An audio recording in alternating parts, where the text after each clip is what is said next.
Hi friends, అందరూ బాగున్నారా?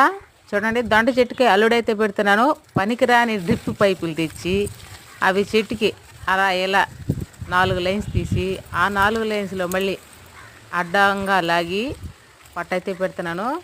Middle class వాళ్ళ ఐడియాలకి జోహార్లు కాదు, వాటికి పైప్ వేసి డబ్బులు పెట్టి ఫెన్సింగ్ లాగి అవన్నీ చేయాలంటే మళ్ళీ అవి తీసేయమంటే తీసేయాలి కదా. అటువంటి అవసరం లేకుండా డ్రిప్ పైపు కూడా చాలా గట్టిగా ఉంటుంది. అది 4 సంవత్సరాలు వాడి పడేసాను. దాన్ని కొంచెం అడిగి తెచ్చుకొని ఇలాగైతే కట్టేశాను. అల్లుడు పెట్టకపోతే తీగజాతి చెట్లకి గ్రోత్ రాదు, కాయలు అయితే కాయవు. ఇలాగైతే చేసేసాను. ఇప్పుడు కాయలు అయితే సూపర్గా వస్తాయి. ప్లీజ్ నా ఛానల్ సబ్స్క్రైబ్ చేసుకోండి, లైక్ చేయండి, షేర్ చేయండి. ఈ ఐడియా మీకు నచ్చితే ఒక లైక్ చేయండి, కామెంట్ చేయండి.